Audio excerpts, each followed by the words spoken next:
Welcome back, everybody, to another Pushing the Pace podcast episode with myself, Elias, and my good co-host, Samuel. As always, we are back. Took a little week hiatus, but we are back.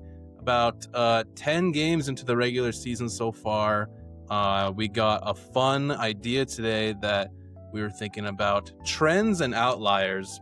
Basically, we're both bringing two trends and two outliers in terms of teams or players or whatever that we think this team is trending in either a positive or negative direction, and this is going to continue and sustain itself for most of the season, or this portion of games or this performance by a certain player is an outlier and that they're playing better or worse than they have been, and that it'll go back to some type of normal in some way. And we got one of each, or we got two of each. I personally have one negative, one positive-ish on each side. So yeah, I don't know if you want to start or if I want to start. How you feeling? I can go for it. Let's go for it. I'll go for it. All right, let's go. So this player was one of my players when we made our tweet about our stocks for the season. This player was one of my players. He's part of the reason why I believe this team will make it to the NBA Finals. And so far, I will give you the totals for his numbers. Pretty much my question for you is, I'll let you have your say about it when I give you these averages he's averaging. And my question for you is Cam Johnson's play for Denver a trend or an outlier? So let me just give you Cam Johnson's current averages for the season. 8 points, 2.7 rebounds, 2 assists. This is where it gets terrible. Field goal percentage, 37.7%. 3-point percentage, 23.5%. The last 9 games, Elias, let me tell you what the last 9 games has been. Give me just 1 second. The last 9 games, I have it here. I just want to find how many shots he's having. So his 3-point attempt is 3.8, which I think is actually horrible for the fact that that's the one job he needs to be doing. Like, it needs to be 7. Yeah. That absolutely needs to be 7. Absolutely. So his numbers the last 9 games have been 12 points, 0 points, 9 points, 10 points, 9 points, 7 points, 5 points, 15 points, 5 points. So yeah, is Cam Johnson's play for Denver a trend or an outlier, Elias? I'm hoping that it's not a trend, but I have seen a lot of people talk about that, and obviously it's a very worrying development this season because he is one of the biggest assets and biggest new players to join a team, the Denver Nuggets. And yeah, I think establishing himself on a team with the Jokic should be an easy job for most role players, and his play has just not been good. You're right. The 3-point percentage has been terrible. He has not been driving to the rim. I heard a stat that he has been driving to the rim at a lower volume than per 100 possessions than Michael Porter Jr. ever did, and that's something that you kind of hope that he would have an advantage of. I would like to say that it's an outlier for his own sake, but I have seen people talk about this trend, this other type of trend where teams trade their good role players to Brooklyn. Brooklyn has them as the first option, like Mikal Bridges, a Cam Johnson, Mike Porter Jr. They ball out as the first option. Then they're like, oh my God, they're so good. We need to get them back. And then they go back into their smaller roles and they're maybe not as good. I think Mikal Bridges, with the amount of assets that New York got for him, was a lot. Cam Johnson, I just looked at his stats. Even with the Suns, he only averaged in his best season before he got traded 12 points per game on about 5.6 threes per game and at a 40% clip, which is what you kind of hope for. And then obviously in Brooklyn, his stats were a bit inflated, I think. But yeah, I like to hope that it's an outlier for him and for the Denver Nuggets because Michael Porter Jr., with all his flaws, he was still he shot the ball like nobody else for the Denver Nuggets, and they desperately needed that last season. And even in the playoffs when he wasn't great, he still shot the ball like it didn't, shot the skin off the ball, right?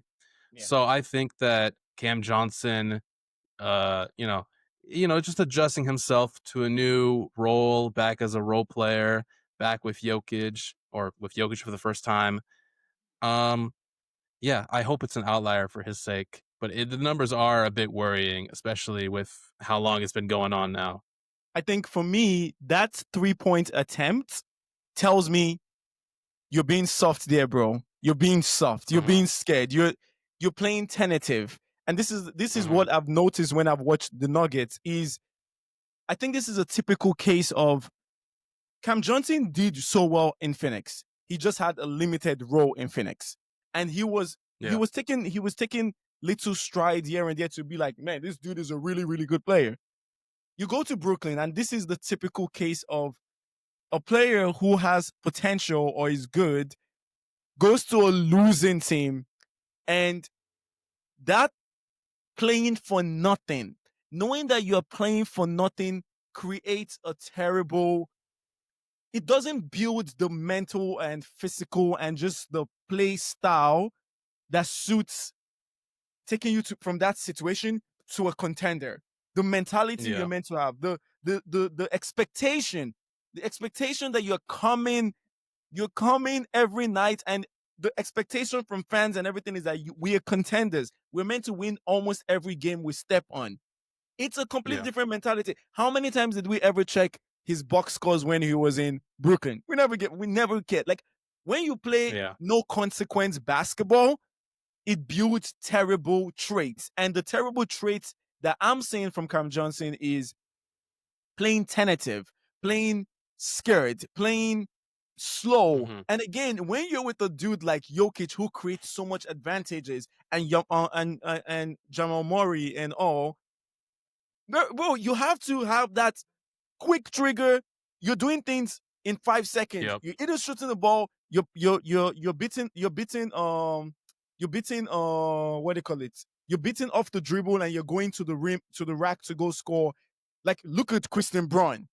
He's barely spends time on the ball. It's quick 5 seconds because Jokic has Quick created the decisions. Yeah. advantage. So for me, Yeah. that number, Absolutely. while the field goal percentage is bad, while the 3-point percentage is bad, that 3 point attempted 3.8, that for me Yeah. tells me, bro, you are playing scared out there. You are hiding out there because in this team, you should be getting up to seven 3-point Yeah. attempts every single game and all. So Absolutely. for me, I think it's an outlier. I think this is a good player. I think he's going to figure it out. I think Hmm. this is a classic case of I was playing no consequence basketball for so many years. You learn terrible habits. The expectation of being a contender is now here, and I'm trying to get my feet wet in this situation. Yeah. And I think Yeah. we'll look back in the second month, third month, probably at the start of next year, and these things would have taken a turn for a change because it has to. Like, bro, I'm sorry, Yeah. we didn't Absolutely. bring you here for 8 points, 8 points, 3.8 assists. And while I'm the Yeah. biggest critic of Michael Porter Jr., that mentality of I am letting this thing fly because an advantage has been created for me in basketball, especially. The court is, as much as we space out and everything, the court is small. You don't have so much time to do. So when an advantage is created, you need to use it. You need to attack Yeah. closeouts. You need to shoot the ball. And Cam Johnson has just been awful. The numbers are awful. The 3-point attempt has been awful. But I genuinely feel in this system that champions players, he would find his feet and it will be fine. So I do Hmm. agree with you. I consider this an outlier too. Yeah. I think it's almost like he was in like a bad relationship or he was at a dead end job for a long time and Yeah, he just ended up doing whatever. He was, playing good, but it exactly. didn't really matter anything. It didn't mean anything. Now he's on a good team with real expectation and it's like he doesn't want to overstep his boundaries, doesn't want to do too much or whatever, but it's like, Yeah. bro, you came here to do the job basically of Michael Porter Jr. and then a little bit more, whatever More. you got off Yes. the dribble. And And and he's and not you're playing doing Michael Porter's job of just letting it fly. and you're playing with a superstar who genuinely can go the whole game just shooting 5 times and he wouldn't care. You get what I'm trying to say? Yeah. It's not like you're playing against this heliocentric. Like Jokic is heliocentric in his own way, but it's not like you're playing against this like Luka. You're not playing with Luka, right? You're not playing like Yeah. honestly, if you're playing with Luka, that 3 point attempt would not fly because he's going to cuss you out. Because every time he kicks the ball out to you and you don't shoot it, he's gonna cuss you out. But you get what Mhm. I'm trying to say? Like you're playing with a superstar where the shot distribution on Denver is enough to go around. You should be averaging 12 attempts every single game. And that three Yeah. point attempt for me tells me, bro, you're hiding. You're hiding out there and you need Mhm. to fix your stuff up. But yeah, I agree. Outlier for me. He's gonna be fine. Yeah, I think so. It's always some sort of like, getting used to it when you're in a new situation. Yeah. And again, going from potentially the most useless basketball being played to like the most high level, like we are a unit, we know who we are as a team, and you're just Yes. fitting in as a role player. Now he really has to just like understand who he is. And just growing pains, I think, ultimately. I agree. If it does turn out to be a trend, then oh boy, that is pretty rough. Yeah. All right. My first pick. Um, so I don't know if you noticed, you might be watching the game right now, but the Pistons are number one in the East, Hmm. 7-2, and I think that Cade and Duren are the best pairing so far in Oh, basketball, oh my God. and Look at what I have here. I don't know if you can see it, but I definitely cannot see it right it now. literally says Jalen Duren and Cade Cunningham next best duo. Question mark. Yep, yep. We literally had the same There we thing. go. Yes. There we go. I remember seeing some highlights a few nights ago of that one game that they had where they both had like 30 points, Yes. and I just think that their pick and roll connection is just top tier. Mm-hmm. Cade Mm-hmm. is averaging 25 and almost 10 assists. He's the engine of this team. I saw a great tweet by Funky Diabetic where it's like the Pistons they have one guy that plays offense, one guy that shoots in Duncan Robinson, and he's shooting great, and then He's shooting everybody else great. plays defense and beats up. And like Yup. Cade has been great. His turnovers have been a bit lower in the past few games. The assist numbers are ridiculous. And Duran, I'm just so impressed with him. Like, this is a Bro. guy who I can't believe is still only 21 years old, and this is his fourth NBA season. Season. Yeah, he's never scored the ball this much at about 19 and 11 rebounds, 64% from the field. He just knows exactly where to be in the The pick and free throw roll. percentage is I wrote that 85%. down too.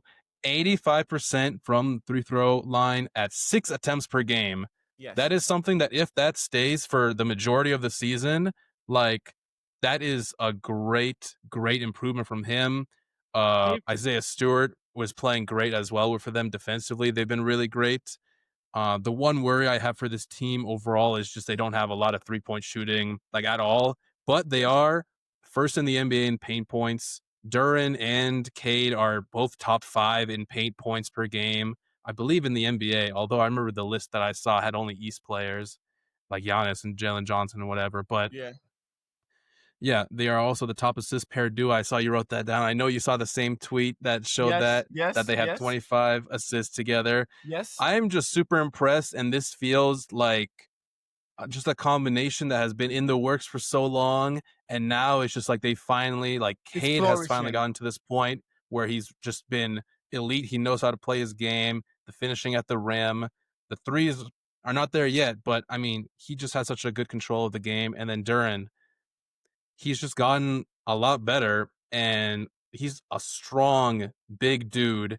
And if he can shoot 85% from the three throw line, it doesn't matter because then he can do whatever dunk, whatever thing at the basket, foul him all you want because he's gonna make that shot, and that He's is gonna make very that shot. important Yeah, for them. can I say Um, something? Can I say something? yeah.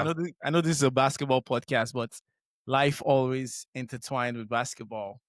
I heard something. Mhm. The streets told me something from sources, Mhm. from reliable sources. Right. Apparently, I know why Duran is this amazing, bro. Mhm. I know why. It has nothing Why? to do with his skill. It has nothing to do Nothing. with the fact that he improved. He had not. That's not why he's become this player. Before I tell you Why? why, it's 30 and Okay. 11, 22 and 22, 22 points, 22 rebounds, 14 points, 9 rebounds, 33 points, 10 rebounds, 21 points, 13 rebounds. 24 points, 17 rebounds. Bro, apparently he lost Angel Reese, bro. He lost Angel Reese, bro. He lost Angel Reese, bro. No way. He lost Angel. No That's what the way. that's That's what the ridiculous. streets are telling me, bro. There's no greater motivation for a man. There's no greater motivation for a man is to see, and apparently she's with Wendell Carter Jr. now. This isn't a gossip podcast, basketball podcast, but we had to put this in there, bro. We had to think about why this thing, and for me, this is a trend because that pain, Yeah, I wrote down as that pain would take you a long way, bro. This is a the trend. winter is only starting. The winter is only starting. It's cold. Is cold. Cold days. Remember, Yeah. I was living 20 minutes away from Detroit a couple years ago. It's cold. Detroit is it gets cold. dark. So you start the game, it's already dark outside. All you think about is the incredible, the woman you've lost.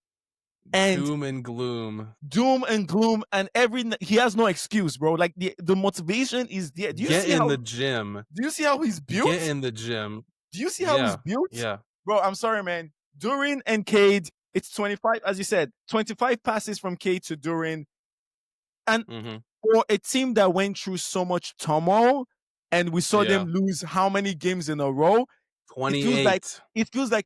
And do you remember the season? So after they lost 28, then the next season, they had so many games where they lost that were so close. Like there were so many clutch games they lost. Then obviously they will have last season, which was a great season for them.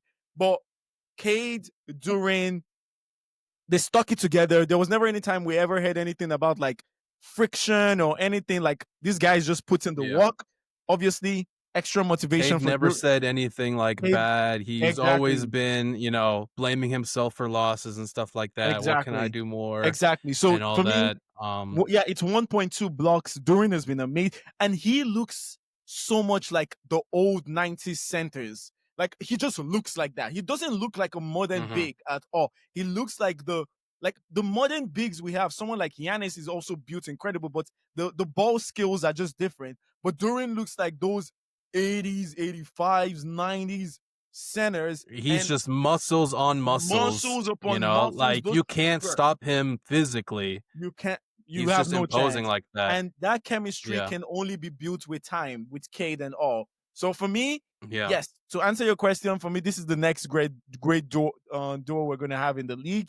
And this is also it's also a traditional one, right? It's also a PG to a center, like Stockton to Malone, right? And all those kind of traditional type of pairings. Now we have mostly backcourts. We have mostly like wings and all. More wings, yeah. Exactly, right? But this is traditional. I love this team. I love Cade. I'm a fan. I'm a growing fan of Duren now and all. And I just think this is definitely a trend. Yeah. Yeah, no, I wrote it as a trend. That was the first thing I wrote about. And then like just the fact that they're winning a bunch, they might win this game right now against the Sixers, put them up very easily at the top of the East at probably 8-2. They're number one. They're number one in the East, right? Yeah. They're number one. They're number one right now. They're number one right now. And if they win, I mean, they've won 5 in a row too. And Cade went on basically 30-10 for most of those 5 games. Yeah. And then Duren as well just has been really dominant. And I just think overall this team is trending towards, I wrote it in my notes, I want to be a little bit, I think they might remain a top 4 team for the rest of the season in the East because these other teams, the Magic, the Hawks, the Celtics, all these other teams that we kind of thought that would be decent, maybe not Celtics, but like they have been underperforming a bit. Yeah. The Bulls, I think eventually will go down a little bit further. I think it will be Cavs, Knicks, and Pistons, 3 of the top 4 teams in the East. I want the Pistons. So I want the Pistons Knicks playoff matchup again. No, I completely in the second round. Yeah, I completely agree with you. Yeah. Okay. Yeah. My next one. So this is my question: is Ryan Hollins the Bucks PG for the future? And the future might be throughout this whole season or just going forward. And I'm going to give you the averages for the season.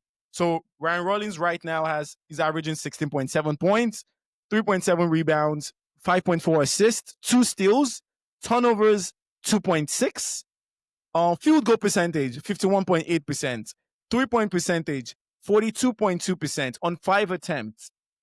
His 10 games this season: 19 points, 20 points, 11 points, 10, 16, 32, 25, 14, 13, 9. What can you say pretty much about my question? And is this does this mean Kevin Porter Jr. is going to be going to be coming off the bench right now? And is this what the Bucks need in that position right Mhm. now with Ryan Rollins play? Yeah, I mean, I had my video that came out and I talked a bunch about Ryan Rollins in that video because I was super impressed and it just felt really unprecedented that the Bucks were able to find a guy like this out of the ashes, out of the team that they had, which I maybe underrated a little bit, but he has been really great. His efficiency numbers: 52% from the field, 43% from three on 5 attempts. Like that's really solid. I see no reason for him to be put on the bench. I feel like that would only mess up this like momentum that he's been going with. Obviously, not Completely every agree. single game is going to be like that Warriors game or Yeah, that Knicks game, but if he evens out to a bit more closer to 20 points per game, which I think he can do, um, I see no reason why he should be put on the bench for a Kevin Porter Jr. I think Kevin Porter Jr. himself, like putting him in that starting role straight out of off of injury, wouldn't be the best for him either. I yeah, feel like it's one of those things where it's like you should ease him into it, and if yeah, anything, like yeah. So I think it's not an outlier. I think this is a great revelation for Bucks, and like the 3-point shooting overall on the team is also really surprising to me and a yes, big revelation for them. And yeah, I see no reason. I mean, is he going to be an all-star ever? Probably not. Is he yeah, this or that? No, but he is very important to a team that had like no PG no, with Kevin exactly. Porter Jr. out. And even So with yeah, I feel Kevin yeah, Porter Jr. isn't a PG to me. He's a shooting guard at most to me. And I completely yeah. agree with you. I think one of the most important, one of the things I've been impressed about Ryan Hollins and has been the poise, the way he plays the point guard position, and it's the very what's the word I'm trying to look for, but just He's very under control with the under ball. Like he control. doesn't His look approach yeah, to he it. doesn't look very like rattled by anything, you Exactly, right. know? It's a setting for a team in the box that has for years, I've always had, even today, it happened today when you watch the game, but has always had critical issues closing out games, clutch games, always critical issues because of terrible haphazard mistakes. I'm impressed. I'm impressed with just how much he seems under control. And I should not have been surprised. You know why I should not have been surprised? Because it made Why sense. not? One of my favorite Mm, players, probably my top 10 favorite players ever in NBA history, is Rajon Rondo. Guess who works for the mm. Bucks? Guess who works for the Bucks currently? It's been Rajon Oh, Rondo, and apparently Ryan Rollins was interesting. giving him a lot of like credits about like how much film he watches with Rondo. Everyone who has known Rondo in the league, one of Rondo's biggest strengths and biggest weaknesses is he's almost as smart as your coach. Like he is that smart. He's had issues with other coaches in other places because Yeah, he's that good. Like he's just IQ wise, he's one of the greatest in NBA history, even compared to coaches. And that's why he's clashed with coaches before in the past, because he's that smart. And having someone like yeah, that as a guardian, almost like a vet, but obviously Rondo is retired. Having that yeah, as someone that is bringing you up into this position for a team that critically needs that, you can see that Rondo aspect in him and all. And I'm so glad that the Bucks have that, because it's just been impressive seeing him operate, being under control. I think he's like 20. I don't know. Let me find how old he is. Uh, one he's second. still pretty young. Ryan Rollins' age. Rollins is 23. He's Yeah. 23 years old, and right, so He's the sky 23. He the never really had this much opportunity either, you exactly know? right. The sky Like is the limit. Sky is the limit, and I think the Bucks have a good point guard on their hand now, and and again, as I said, having someone like Rondo is such a plus for him. His continual development and being able to see the floor like a coach, being able to see people's plays, being able to also be poised and find guys. I'm like, yes, I'm completely sold. This is a trend, and I think I don't know what the averages will come out to the end of the season, but I think this is a player that we're going to see improve as the season goes and into the next couple seasons. mhm. Yeah. Right, my next one, I have 2 teams, both of them performing quite badly. One of them I wrote as a trend very easily. The other one I'm a bit more weary on. So I'm gonna tell you one of them, and I want you to tell me if you think mine if I picked this one as an outlier, as a trend. The Clippers, lost on opening night to the Jazz in a blowout. A lot of people, is what it is. It happens. It's the first game of the season, so it's like kind of like, oh, okay, whatever. It's a blowout. It happens. They're only 3-6 right now. Their only wins are against the Suns, the Blazers, and the Pelicans in a game winner. They just lost the Kawhi's Suns injured. 2 days. Kawhi is injured. They just lost the Suns 2 days in a row. Their off and on numbers with Harden offensively is like almost a 30-point swing, which is Jesus. quite interesting. Zubac has not Chris had a good Paul, season. Zubac, I believe like in those two Suns games, he had decent games, but they lost both of those games. He hasn't been as good this season. Chris Paul is giving you nothing. Bradley Beal has given you more than 10 points only twice, both 12 points. He's been basically a nothing burger for them. He hasn't done anything with them. I hate to say it, but Norman he's a Powell, look, loser. He's a loser. I think he's a losing player. He's become a losing player. It's so yeah, crazy. Yeah. Yeah, it is. And you see a guy like that you got rid of, Norman Powell, doing really great with the Heat in their offense, where they're running and gunning, and then you look at this offense, where they are only 21st in offensive rating. They're 27th in defensive rating, which is horrific considering that they were one of the best defenses last year, and that's what they really held their hat on. They held their hat on Harden, Kawhi, Zubac. You guys do a bunch of offensive stuff. We'll guard. Right now, nobody's guarding. I've been seeing a bunch of things while looking up stuff about the Clippers. A lot of Clippers fans are apparently very tired with Ty Lue. They don't like his rotations. He can't choose between who he's playing, older or younger, and they're just fed up with him offensively because it just becomes Harden ball. But if Harden's not playing, what are we doing? Like I was Oh, watching. so wait. So you're saying fans are frustrated with Ty Lue? Yeah, I've not I've heard that. been I've not seeing heard that. that. Some people, I was looking today, and I've been seeing a bunch of them kind of like, when can we get rid of this guy? I also saw like people posting like, when can we waive this guy? Talking about Bradley Beal. Um, so yeah, this is a bit worrying. I want you to tell me, do you think that I put this or would you put this as a trend or as an outlier? Okay. Because Okay. personally, I'm I going thought to. that they would be better than this. So I'm going to say it this way. I think it's a trend for the next couple weeks, and the reason why it's weird to put it that way because Hmm. it's like obviously I'm sitting on the fence with it, but they're Yeah, the old bro. Do you know the youngest team in the NBA? The average age of the youngest team in the NBA are the Nets, 23. The oldest average age are the Clippers, yeah, 28.64. I think we're getting to a new time in the league, and even you notice it with Golden State, right? The Warriors are also old. 27 is the oldest, is their yeah, average age, right? So pretty much second to 27.53, second to the Clippers. So yeah.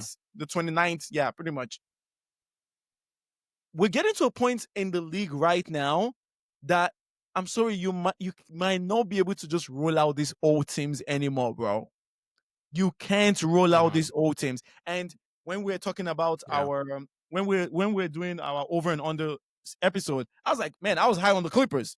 I was high on the Clippers in the Yeah. regular season Me because I was like, too. man, experience on the bench, defensive identity, Harden, Kawhi, these guys, like so much knowledge, so much. But bro, Zubac at this might be even better, you know? at this point, it's like that is incredible, and that's no that know-how is important. But it's like a track meet now. Once you start playing these young teams and you're Yeah. showing up out there Yeah. and they are running you out of the gym. Like look how they got destroyed against the Jazz, right? And so for Yeah. me, I'm seeing it like I think for weeks this team is going to struggle.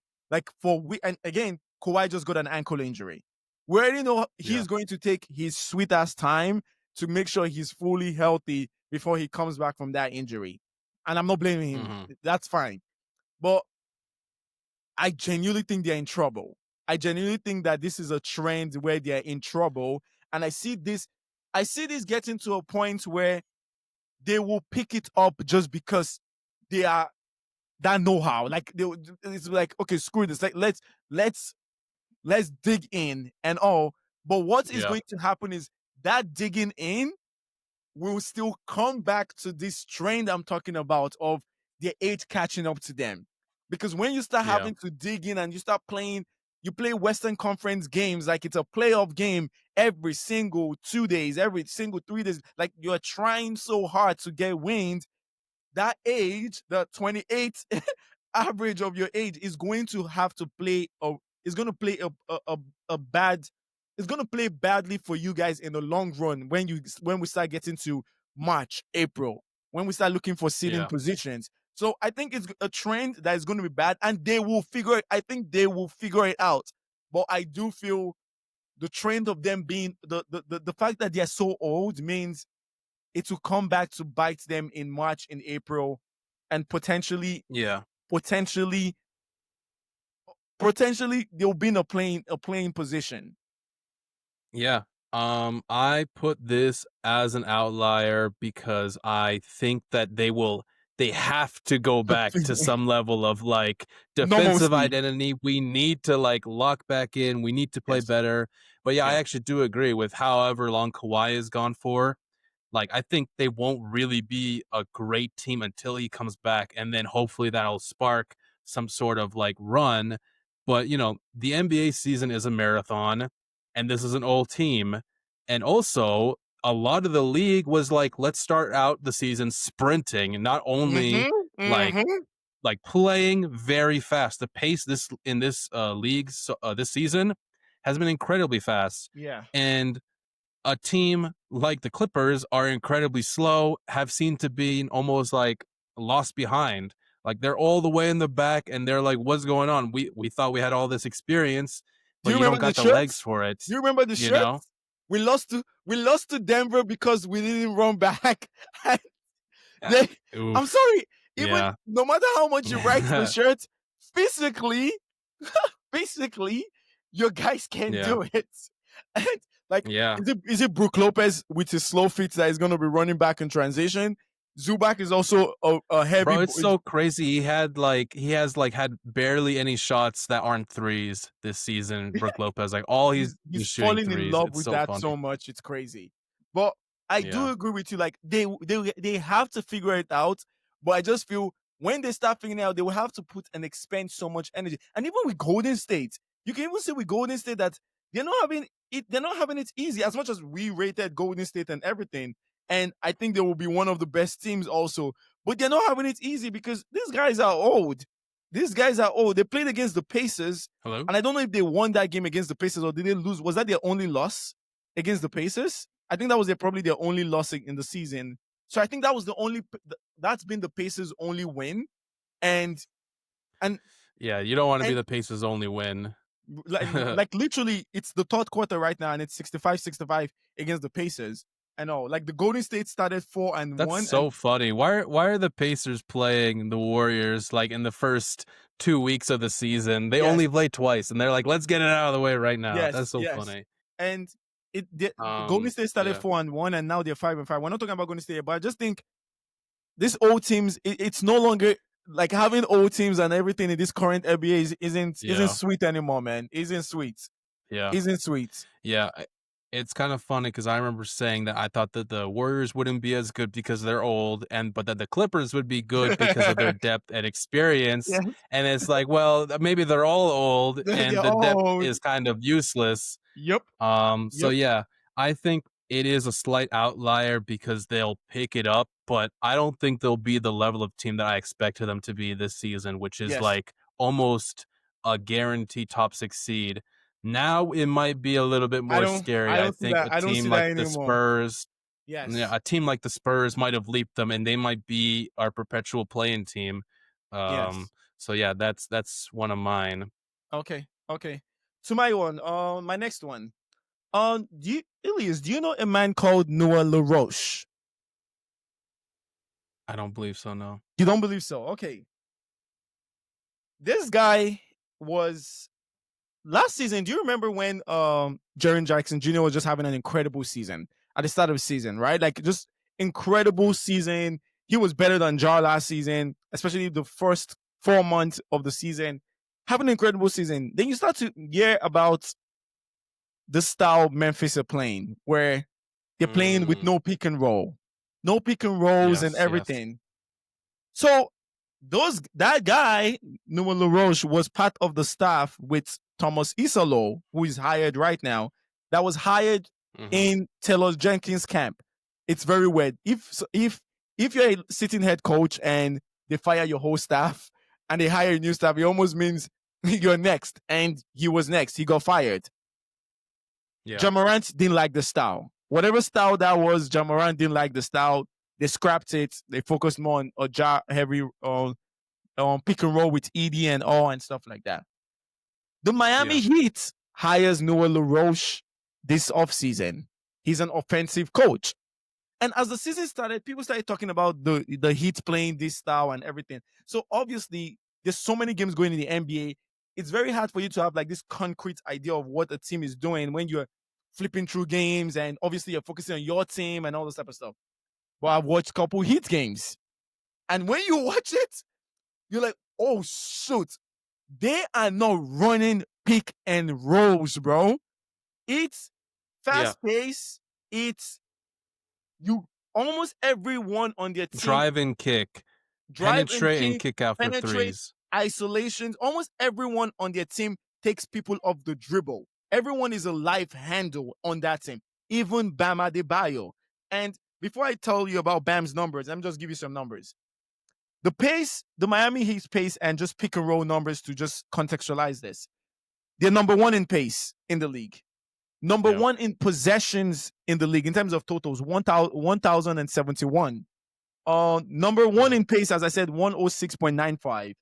Number one, but obviously bottom, like they're the last in this.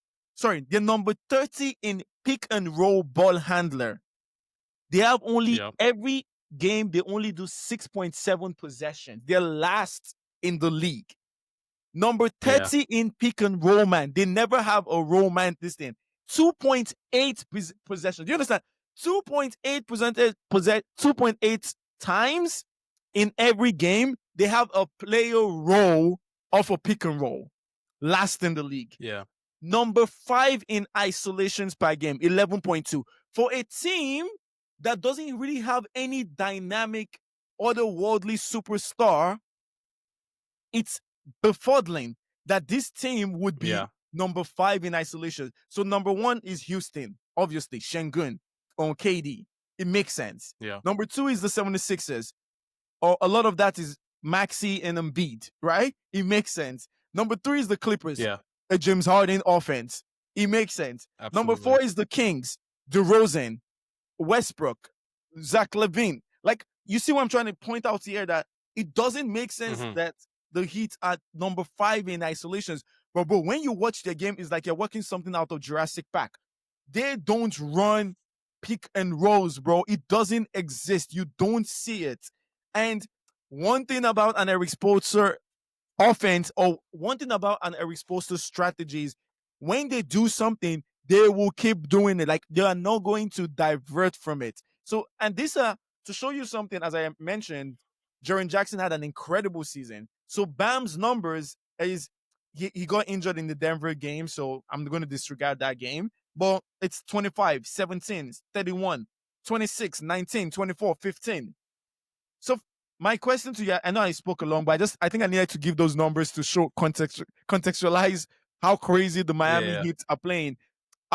Is this new style with the new offensive coach for Noah LaRoche, this motion-based, free-flowing offense, going to be a trend throughout the whole season? Or do you see any rings that could affect them as they go on and all? But yeah, what do you think? Mm-hmm.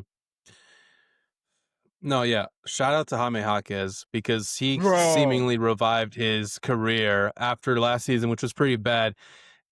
As I mentioned earlier, the top 5 points per game. I guess maybe this was probably in the East because there was only East players. It was Giannis, Jalen Johnson, Cade, Duren, and Jaime Jaquez.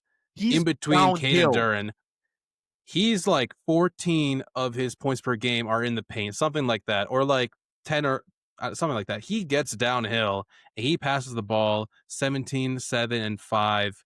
Um, this team is very fun, but I wonder like if they can really keep this up for the whole season.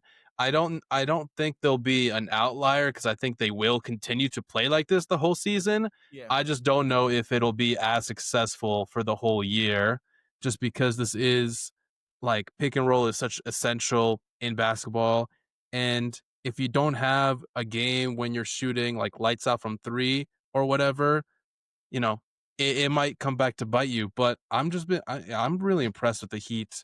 They're Yeah. second in assists per game, second in points per game. This is a team that, like, in the past 5 years, I don't know about you, but I don't like watching the Heat. They are so Yeah. slow. They They are completely, always in bloodbaths. They're always like fighting, completely and just agree. like every game is such a slog to watch sometimes. And this is just like unprecedented, you know? Unprecedented. So yeah, I think that they will continue to play like this. I don't think that this type of play that they'll revert to anything back But because yeah. like in pick and roll, like Bam is cool, Davion Mitchell is cool, but it's like, they're making the most out of who they are, who they have, right? Like they're Yes. not playing standard offense because this is what we have to do. We have to get this amount of pick and roll. We have to get this amount of this play. No, they're choosing like we have these players. We have Norm. We have Jaime Jaquez. We have Andrew Wiggins. Like we're just gonna let these guys run, let them drive and kick, shoot a bunch of threes. Like, why would we go back to anything And else, one of you the things, know? I notice is you always have, because a traditional NBA offense, you always have guys in certain spots that you can rest on defense. Like you can, obviously the play is gonna come, but you don't have to be like so alert. But with this hit team, everybody that touched the ball has this license Yeah. to attack the rim and make their Anybody can dribble. go for it. Anybody can go for it. So you can no longer Yeah. like rest on the court. Like you can't rest on the court. And I want to even see Yeah. what I want to Yeah. see how many points per game they have, because I think they're one of the highest when I last checked it. Oh, Yeah. I They're didn't have those second, 124, exact 124, 124.1, just basically. second behind Yeah. just Yeah. Denver, right? And Yep. it's literally a Yep. 0.0, it's a 0.1 difference behind Denver Yeah. and all. Yeah. So They're up there. man, Their percentages efficiency wise are cre- top 10 as well. no, Uh, complete credits to them, bro. Complete credits to them. yeah. It's This is in terms of some, one of the most remember, surprising teams. one of the most surprising teams. And in terms of when we were talking about over and unders, me and you were just like, oh, the hits, so boring, so Yep. this and all. And this is how the reason why Eric Spoelstra has been so long in the NBA is his ability to just get this random guy that, as I said, people barely know him, and just be like, Yeah. you know what, screw that, let's do this, let's evolve, let's change something, and Yeah. complete, We're going to make you a completely fine with viable it. player for us. Like, Completely fine for yeah. it. Yes, yes, Yeah. So, I mean, I don't know how good they'll be for the entire year, but I certainly expected them to be in the bottom half of the East just based on who they had. And I was like, they were just so rough without Jimmy last yeah, year. And then yeah. after Jimmy left, like they just weren't really on anything. they're definitely like making the East a lot more interesting with them. For sure. Uh, all right. Uh, Another team. Things are gonna get worse before they get better. I'm gonna tell you Oh, right now. I'm gonna tell you right now, bro. This is a trend, and this trend is gonna oh, stay the next oh, 10 games for this team. Bucks, oh, Suns, oh Clippers, boy. Blazers, Oh boy. Wolves, Knicks, Pelicans, Grizzlies, Heat, Lakers, Clippers. That's their November. The Dallas Mavericks are cooked. I this team is down and they're not coming up anytime soon. They're down there in Oh, the West. Out of those teams that I wrote, I see that they can maybe win 4 of those games, which would end up at December 1st when they play the Nuggets actually. They would be 7-14 in the best case scenario in my opinion. They could maybe win against the Clippers, maybe against the Pelicans, the Grizzlies, and the Blazers. The rest of those teams, they're not beating. You well, need a 30-point game from Najee Marshall to beat the Wizards. You need Brandon Williams off the bench to be your point guard now. You need the other Christie, Cam Christie, or no, that you have Max Christie. You need him to play big minutes. You don't have AD. You employ D'Lo. You have PJ Washington fighting for his life. Things are not going to get better. Things are going to get worse before they get any better. This is not a team that's built with Cooper in mind. Like theoretically, if everybody was healthy, theoretically, of course, this would be a great team. It would be. This would be a great defense. But they are quite literally the worst offense in the NBA, at least in the last 5 games. And I'm pretty sure for most of the season they have been the worst. Again, uh you needed 30 points from Najee Marshall to beat the Wizards, bro. Yeah, you are dead last in points per game. You are second worst in 3-point percentage. You are 27th in assists per game, 25th in free throw percentage. Um, I don't know if you want to comment at all. I don't know if you have any opinion about this team. I I have don't two know if things. you I have really follow this team very much. I don't know. two things to say. Everything you mentioned right there, bro. June 2024, we were in the finals, bro. Yeah. June Can you believe 2024, it? we were in the finals. Let me just tell you what I said. Let me tell you something. Those losses, I need it. For this club, we need it. There I comes a saw that. time. I saw that one tweet. There comes a time when Mm-hmm. you need something to happen as a fan, and I'm a culprit of this. This is my mission. This is my gospel. We need to keep losing. I need him Yeah. out. We're not going to mention his Yeah. name, but I need him out. I need him fired. You need him out. I need him out. Yeah, And the only way you it do. happens is pressure and pressure and pressure. And those pressure comes from the locker room being the locker room being dejected, the locker room being in a sad place, the locker room being losses upon losses upon losses upon losses. And for this club, have you seen the Pep Guardiola video? For this club, I, those losses, I need it. I need it. So that is all I'm going to tell you. I we need these losses. I need him out. yep. I need him out. I don't want to talk Yep. anything about basketball with this team, bro. I'm not saying it. Anthony AD day to day Davis. Have I been telling you that this is something that people don't know? I genuinely believe the Mavs lie about Anthony Davis injury reports. Complete lies. I think Mm-hmm. since last week, they've been telling us he's day to day. He's day to day. Anthony day to day Davis. He's day to day. Do you know why they keep telling us he's day to day? Because when you keep Yeah. it's like a media signal. Like our brains don't think about it well. There's a difference between telling you this guy is out for 3 weeks again than us telling you every day, hey, it's questionable. It's day to day. So we're gonna just keep telling you Yeah. that till it's 2-3 weeks of him being out because they know what the PR image is of every single time AD's injuries are out there. So they're going to Mhm. falsify the reports. I've been saying this since he got injured from the first Houston game. They would keep falsifying his injury reports so that the backlash of that would not come. I've been saying this for so freaking long. But yeah, Mhm. don't talk about basketball. I need him out. These losses, I need it. That's all.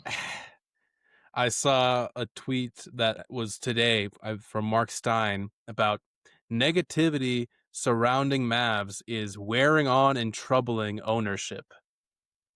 So, We need it. maybe we got a We Christmas need it. gift on the way for you. We need it. Maybe we got a New Year's gift coming on the way Bro, for man, you I'm going to because go to my Jamaica. The day he gets fired, I'm going to go to my Jamaican spot to go buy the oxtail and rice and peas with some salad. I'm going to buy some wine. I'm going to call my mom. I'm going to call my dad. I'm going to call you. Like I may go to a Oh. restaurant to go and eat on my own. I'm going to order off the menu. The things I would do that I'm going to cook for the whole day. I will cook for the whole day. Oh my gosh. Those losses, Yeah. Elias, I need it. Yeah. Thank you very much. Yeah. Yeah. Bro, Clay too. Oh my Oh, god. Talk about a guy. you know Talk what? about a I'm guy who never has going to. I'm no, never. this is he's the opposite. He's the opposite of Jalen Duren. He got his girl. He doesn't have to play basketball He anymore. gets the He girl, doesn't and he no longer knows how to play basketball anymore, bro. You know what? I Fair mean, enough, if I bro. was being paid millions and I suddenly now I'm dating Megan the Stallion, I Fair don't enough, care bro. about my day job anymore, Fair bro. enough, bro. Like it And is for what it Clay, is. Clay came to play with Luker. Clay Yeah. came to No, play that's with that's Luker. tough. So He'll be a good trade candidate for I'm not even somebody. going to criticize Clay. I know it's bad. I'm not criticizing him.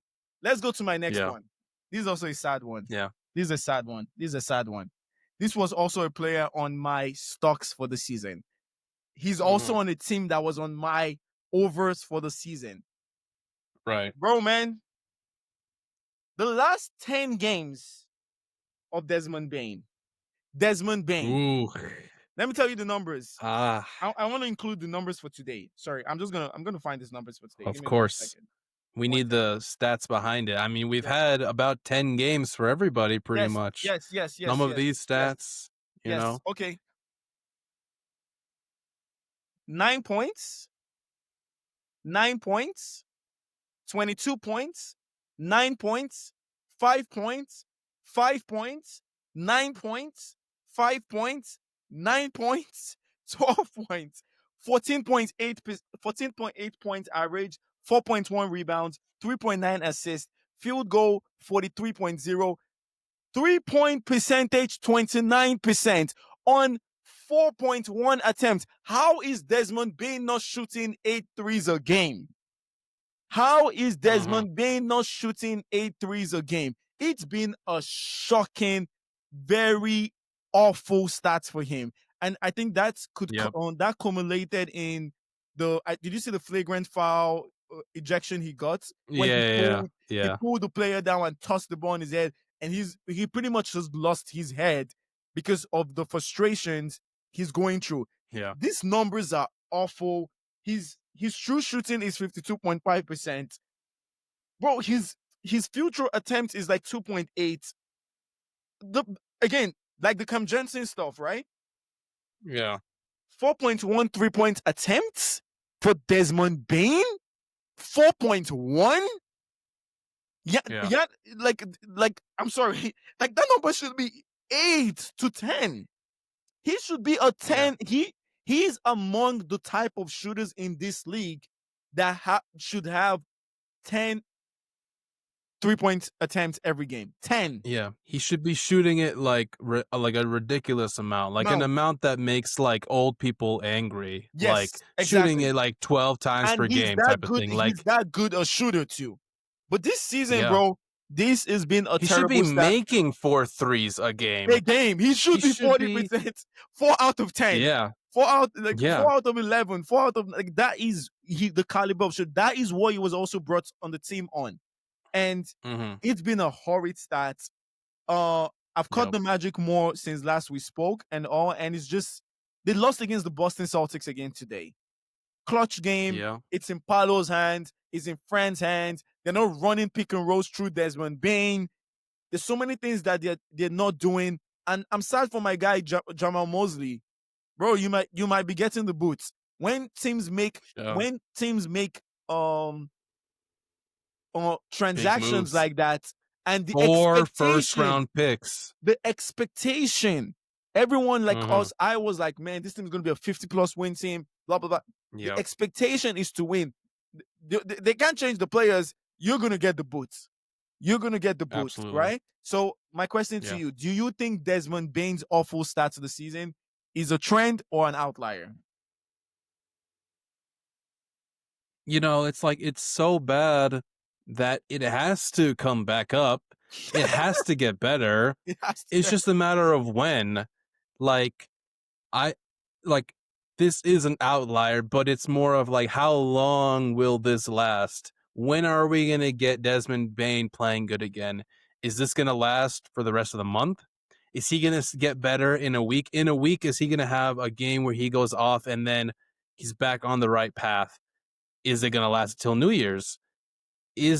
I don't think it'll last for the majority of the season. I think that this will be something that by the time the new year comes around, we'll be seeing, okay, he's gotten a bit more, he's gotten better, he's shooting better, he's scoring more often, he's not having games where he's barely attempting threes and being a non-factor because the Magic need him to be a huge factor for their team. yes, They brought him in to save their biggest weakness, and he's only attributed to their biggest weakness. He's yes, only been part of the problem and has done nothing else to help them offensively. yeah, So just based off his track record, like I don't think he'll be this bad for the whole year, but it is worrying.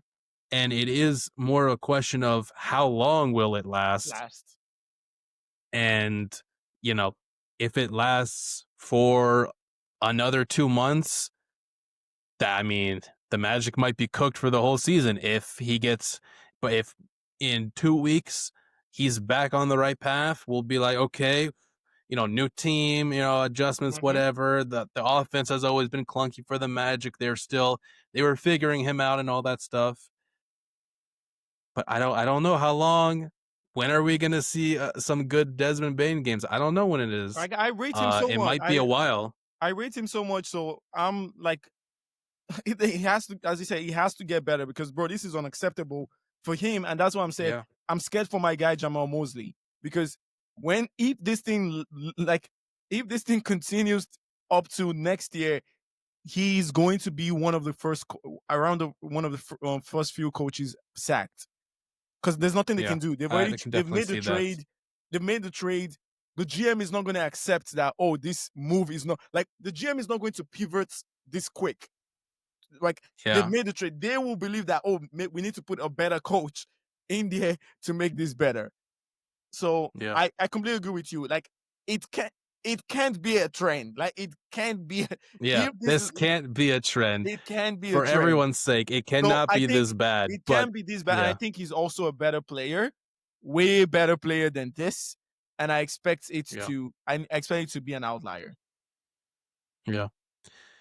All right. My last one. This one's kind of one where I'm not even sure what it is. And it's kind of hard to tell because this team is 5-5, but they've had some better, very recent games without a lot of players. The Atlanta Hawks, 5-5. They're going to be missing Trey Young for about 4 to 6 weeks, something like that, with his Hmm, MCL. That's rough. that's rough. However, in the 5-ish games, actually including the game he got injured, I believe they're 4-2. They just beat the Lakers the other night Hmm. with a game literally yesterday with Mo Gay, Dyson Daniels had 13 assists, Reese, Asa Newell had his breakout game of the season as a rookie. I'm just wondering, like, are the Hawks gonna be an outlier? Like, are they gonna is this stretch without Trey Young? is this going to be like who they are for the rest of the season, or is this going to be an outlier? And when they come back with Trey, it's more of a question of like how good will the Hawks be without Trey, Without Trey, yeah.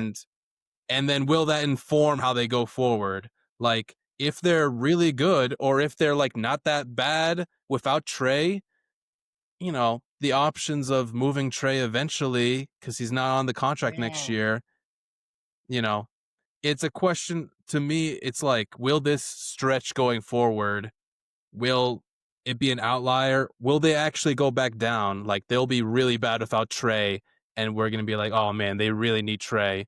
Or are I they going to be pretty decent? And then we're going to be like, then we're going to have to question, like, what is real? Like, yeah, is this real? I think I think they are now they're the ultimate trap game. Because if you don't put the right and Yeah. required effort like the Lakers saw yesterday, you can Yeah. lose against them.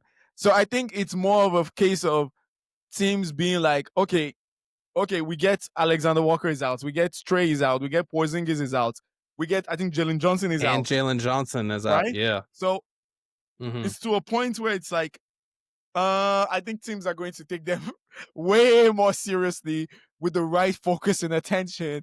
And if they're losing Trey for 6 weeks, I don't know how long the other guys' injuries are because those other guys would Yeah. obviously help. But I see them. I see this being. I see this being an outlier. I think now they're just catching Yeah. teams. They're catching teams, and teams are like, they don't even have these guys. They don't even have these guys on the drawing board. They don't even have these guys on the scouting report. Like, Yeah. what does this guy Yeah. do? Like, these guys are so new, and so they don't even know what they do yet. They don't know what hand they play with. Hmm. So I think they're going to catch teams. I don't know how long they'll catch teams, but I think soon enough teams are just going to give them the required effort and time, and they will start losing these games and all.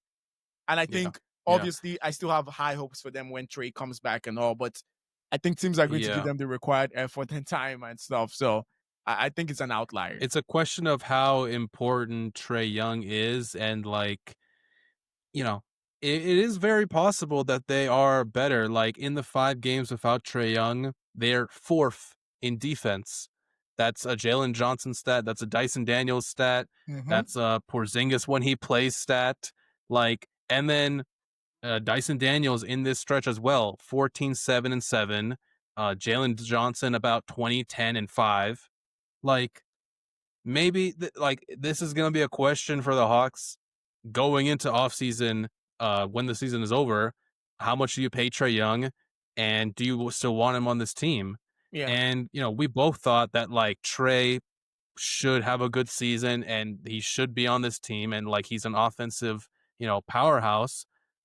But maybe they play Maybe better without him. They play maybe defense without him. maybe It's they a real play unknown. it's as you said, it's a very it's like a pin, like it's a putting a pin moment in the season where the Hawks front office Yeah. can look and be like, let's see what this next 4 or 5 weeks are for us with these guys on the floor. So Yeah. but then we need the information of Jalen Johnson on the floor, Alexander Walker on the floor, Dyson Daniels, Reese. Like they will need that information to really guide them into what decisions they will make in the off season and all. Because Yeah. if they are really really good, like they knock it out of the park for 4 games. So let's say that's about 12, 15 games Trey misses.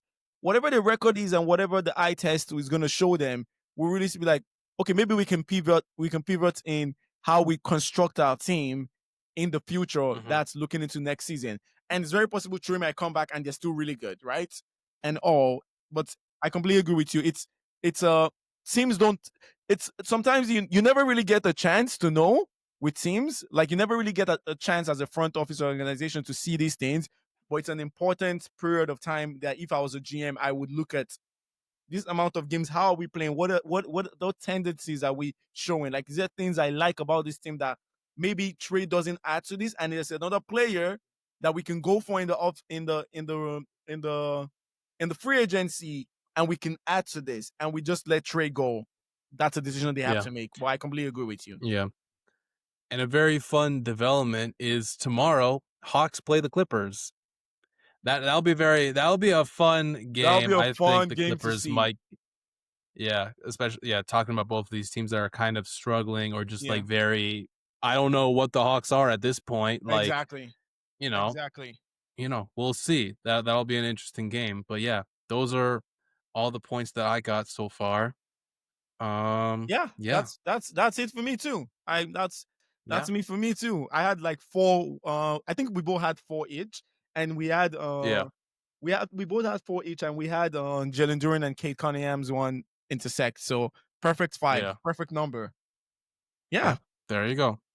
Yeah, I think yeah. I don't know anything else in the NBA. I mean, there's the Jaw stuff, but none of that I was gonna talk is about. really transpired. I just thought about it. I hated the end of game today for from Giannis. Giannis, I love Giannis. I think he's the MVP currently Mm, now. yeah, But that's the fair. last 3 4 minutes of that game, bro, he he misses two free throws, and you could see Yeah, that that played in his mind and all. And I'm sorry, Yanis. At some point, I know we never really complain about the free throws, but I think, bro, we need to get to a point where this free throw, you're no longer a liability yet anymore, bro. Like we need to get to this point, but it's been so long, and I know he's obviously working so much on it and everything.